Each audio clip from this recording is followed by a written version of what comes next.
Channel 1 should be turned into a service which can broadcast objective information, or else we will not support it. Today in Moscow, in the White House, there were hearings in the shadow cabinet of radical Democrats on national security. These hearings were devoted to the concept of national security.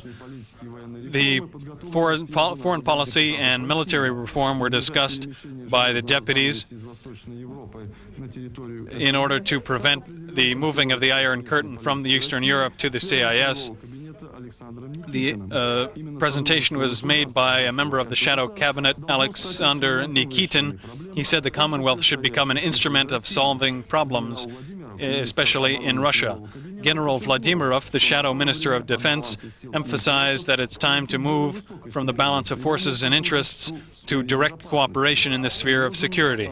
They proposed a model for a security system to integrate the CIS security mechanisms with NATO to create a united Eurasian security system. Vladimirov said that the reformed forces will be separate from the new Russian forces, which will have 1 million soldiers serving in a professional army by the year 2000. Nuclear forces will be included in the strategic stability forces. Today in Moscow, the Moscow Region Ministry of Internal Affairs building burned. The first reports said that police archives had burned, but our correspondent confirms that the flames did not reach the archives. Today at 5 p.m. in the center of Moscow on Belinsky Street, people gathered to watch the extinguishing of this unusual fire. The following damage was caused. Wooden support structures were damaged on the 3rd, 4th, and 5th floors. A total of 500 square meters was damaged. According to Deputy Police Chief General Komarov, the dispatcher's office was damaged. This is the place where reports come in from all over the region. The reason for the fire was an electrical short circuit which occurred during the filming of a movie by Mosfilm Studios. Please, colleagues, observe the rules of fire safety. President Yeltsin has invited Polish President Wałęsa to visit Moscow in March. One of the issues they will discuss is the schedule for withdrawing our 450,000 troops from Poland. The Polish press is alarmed about the fact that the troops being withdrawn from Poland are being redeployed in Kaliningrad region, which is near the Polish border. The primary campaign for the U.S. presidential election is speeding up. At these so-called primary elections and caucuses, elections were held last night in 7 states all at once. Republicans and Democrats are voting separately for their favorite for the White House. Among the Democratic candidates, there is no recognized leader so far, and this definitely hurts their chances for a victory in November. The Republicans have a clearer picture at this point. The incumbent President George Bush won in all these Republican primaries so far, with varying percentages. In Georgia, 36% preferred his opponent, the famous TV commentator Patrick Buchanan. This reflects the dissatisfaction of voters with the economic decline in the country.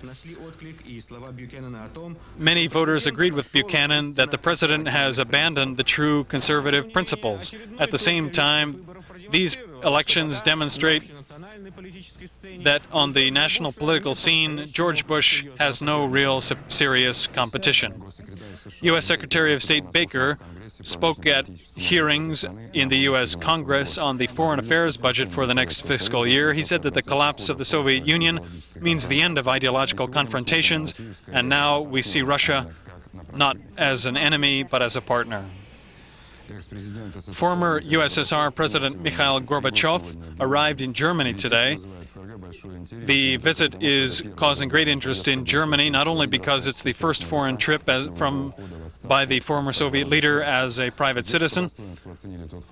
They are also excited because Gorbachev received many invitations, but chose Germany for his first visit, the country which identifies its unification with his name. Today, the personal representative of the UN General Secretary, Cyrus Vance, arrived in Yugoslavia for negotiations with representatives of Serbia, Croatia, Bosnia and Herzegovina, and also with representatives of the Yugoslav People's Army. At the same time, the situation in Bosnia and Herzegovina is still tense after a referendum on the independence of the republic. The stabilization of the situation in Sarajevo was unstable. Barricades have once again been constructed on the streets by Serbs and Muslims. The administration has appealed to the citizens of the republic to maintain order. An administrative court in Algeria has ordered the disbanding of the Algerian Islamic Salvation Front, accusing it of causing the conflicts between authorities in recent days.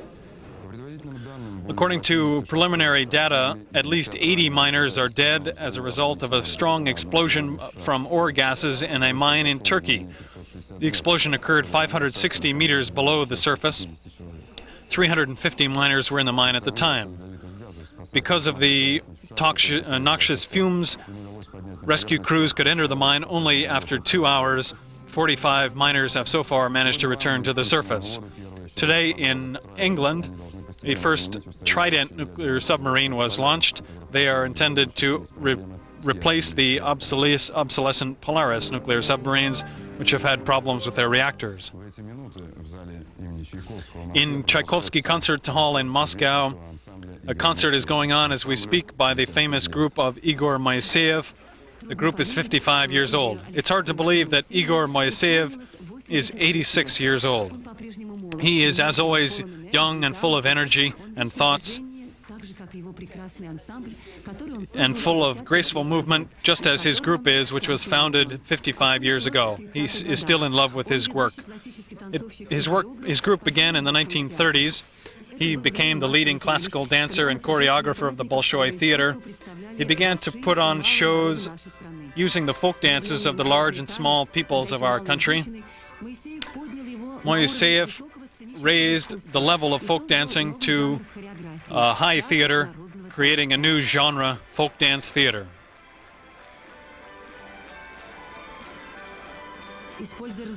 Using the various national melodies and studying the movements of the people, he gave peoples their specific dances. To the Belarusians, the buiba; to the Ukrainians, the Gobolov evening dances; to the Sicilians, the tarantella; to Argentinians, the gaucho and malambo,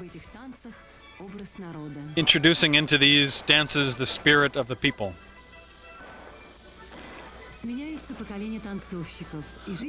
The generations of dancers change, but the group continues according to the superhuman rhythms given to the group by Igor Moiseev. The choreographer is, as always, full of thoughts and dreams and fantasies. I dream that at this time, when much around us is being destroyed, that art should play and fulfill one of its most responsible functions. I believe that art has the capability of unifying hearts. You will see the updated reports on these events and new information on the late news at midnight. Good night.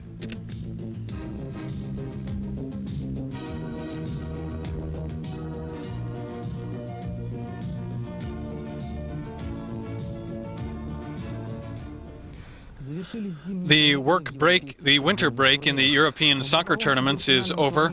In group quarterfinal play, Kiev Dynamo played Barcelona. The young, talented Ukrainian team had a difficult time competing against one of the giants of world soccer.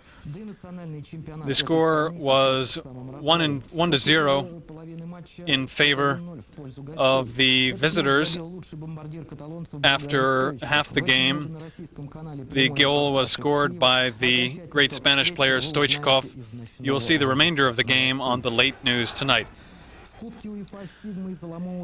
In the European Cup play, a Czechoslovakian team played Madrid Royal.